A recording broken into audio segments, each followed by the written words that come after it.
Yeah, it'll be interesting to see. So Cooper Webb was in here last week. Do you think Berluti, he can rebound? Do you think he can rebound? You know, he's done it before. Uh-huh. And he surprised me. Okay, when he won the championship for KTM the next year, where was he? Well, he was a few points out of the lead when he crashed out there in Dallas. Yeah, he hurt himself pretty bad, right? Yeah, landed on the concrete. But before the beginning of that, he didn't look like Cooper Webb of the championship guy. Yeah, I don't remember. I do remember he was close to the lead, though. Like it was, so even if he didn't look that good, he was, soon close to the lead. So yeah, I mean that injury or that crash was insane. Yeah, that was for sure. So I don't think he's done trying. Yeah. I think he's got effort in him. Right. What about you, Skip? It seemed like the beginning of the year. I think it seemed like all the guys were struggling a little bit, or not happy, or whatever it may be. And I haven't been on the inside in a long time, so just watching from the outside in. And then all of a sudden they start to.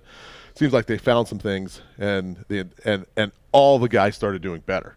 But Webb's kind of always struck me as that guy's confidence, or I'm not sure what it is, but the minute he realizes within himself that he can do it, it's game over for everybody else. Yeah. He finds a whole nother level. The only thing, and I'm sort of I'm neutral. Like I think, the bike was definitely a brand new bike, right? Longer chassis. A lot of things different. That was a bit of an issue for him. But then, Marv won on it, and Marv looked great on it. So Cooper's – Mookie. Yeah, Mookie. But – from the get-go, Mookie's been solid on that thing all year long. He has been, but a bigger guy. And Coop said on the show he thinks the bike works better for a bigger guy. Marv's probably splits the difference between Mookie and Coop. He's tall right? but skinny. Yeah, but skinny, right? Yeah. Lightweight. So I look at Marv. I don't look at Mookie because that's bigger guy manhandling the bike, right? And I look at Marv. Spring rates. That's why they got spring rates. Right. But I look at Marv and I'm like, wow, the bike can't be because Marv's not far off Coop. No. So as far as weight. Yeah, weight and even riding style, right? I mean, Coop's more aggressive than Marv, but whatever, right? Mookie to me is a whole different animal as far as he's an animal. Yeah. But that'll be an interesting subplot if Coop can get it back, because we saw Anderson, we saw Tomac, they're going to be good, right? And all that. So can Coop get it back? It's how bad he wants it. I mean, the thing that scares me when I sit there and try to make a prediction on that is, like the old Rocky thing is, you've been civilized. I mean, these guys, even with McGrath, I couldn't believe how long he went winning championships. Yeah. I'm thinking at one time he's got more to lose now than he's got to gain. Yeah. When you're young and you have nothing and you're just going, going at it. You don't know any different. Yeah. But for McGrath to hold on that long, I mean, so to me, let's say hypothetically Webb's got $8 million in the bank, because money motivates you. It's motivated me and still motivates me today, But when you got that much money, you got to have a motivation, and it's if a championship guy like McGrath, for example. If that's not what motivates him, winning motivates him. And I kind of see I kind of see Webb kind of like that guy that he just likes to win. Right. Yeah. I think sitting here with those two guys in the show on your 500 show, the thing that sticks out to me with those two guys is they hated losing more than they liked winning. Yeah, absolutely. I don't get that vibe from the guys that are racing now.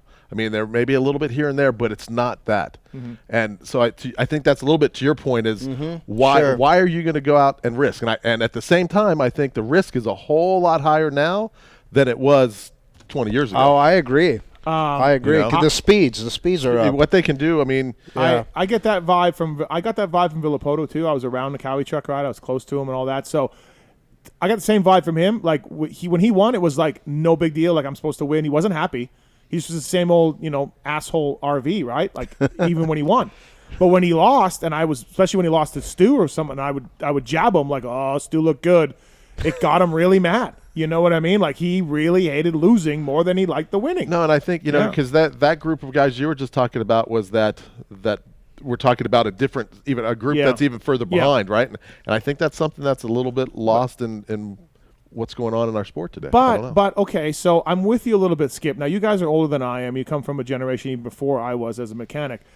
I'm always careful on this show. I try to be careful. I probably fall into the trap of it, but I try to not be the old man that walked uphill to school both ways, right? And my generation was tougher, and all. I try not to do that because let's face it, your two dads were probably telling you how tough their generation was, and you two were soft, right? And so like this is a repeating pattern of life, right? So when it comes to our sport, I try to not do that. I'm sure I do. I'm sure I fall into this. Start talking about Tim Ferry and how gnarly he was, But I try to not so a champion is a champion is a champion, maybe. Well, I don't know. Well, I'm not debating that with you about walking uphill in snow.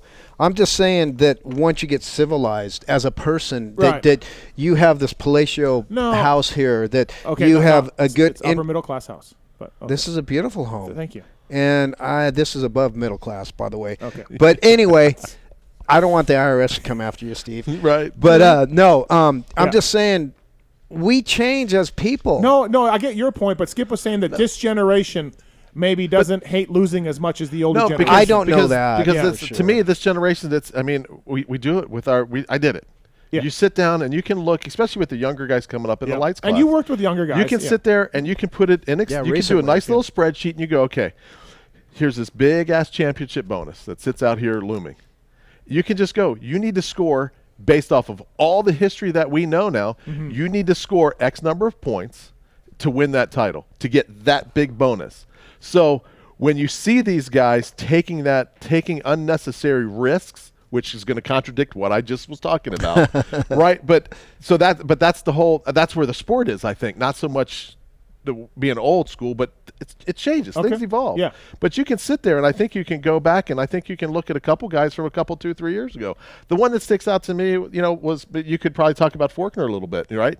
When he was winning everything, and whether you want to say he took some unnecessary risks or whatever, but he got hurt and lost some titles because of some choices he made on some races where all you have to do is sit down and do the math. It's right there, and that I think that's because the rewards are so big now that I think that's how you have to look at it, because that is life-changing if you achieve that. Yeah. Mm-hmm. Okay. 25, 30 years ago, those Supercross bonuses weren't life-changing. Jeremy was just in there talking about how his Honda bonus was $8,000. They weren't life-changing. Are you serious? Yeah. In the lights class? No.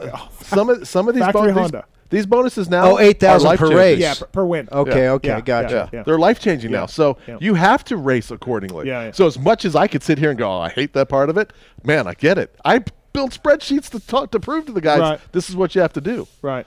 Okay. I'll say one thing about RC. I mean McGrath, but RC, he did. What I understand, I mean, that he did his contract. It was not bonus related. He went out and said, I don't want bonuses. I want $3 million up front. Yeah. And I don't know the number. No, he said that on our show. Did he? Confirmed on the show. Yeah. No to me, that is right. fucking gnarly. And then the guy goes and fucking destroys everybody every race, and he's not racing for a championship bonus. Right. He's Is that insane? Yeah, it's gnarly. Well, just proves to the and there's still guys that are out there that are motivated like that. There are. That's motivation. Yeah. It's interesting. I tend to think of Coop as old school and not money motivate. Like, I want to win. I want to crush these guys. He did do a Supercross only deal for next year. So, really? Yeah, Supercross only for next year. I see people going to that. McGrath did it. He started it. Tomac apparently is Supercross only for next year. Dude, it's so much easier. Outdoors is fucking gnarly, right? Yeah. When you look at the guys like Dunge and Villapoto, Villapoto though didn't do that many indoors and out because he got hurt a lot, but he did do some. But Dunge, right? Indoors out, and either winning or getting beat by Villapoto, and that's it. They just did that for like 5 or 6 years, right? Just it's an incredible strain. Absolutely, you're totally right about that. David Coombs coming up here on the show shortly. I want to thank Motorsport.com, Fly Racing, Decal Works,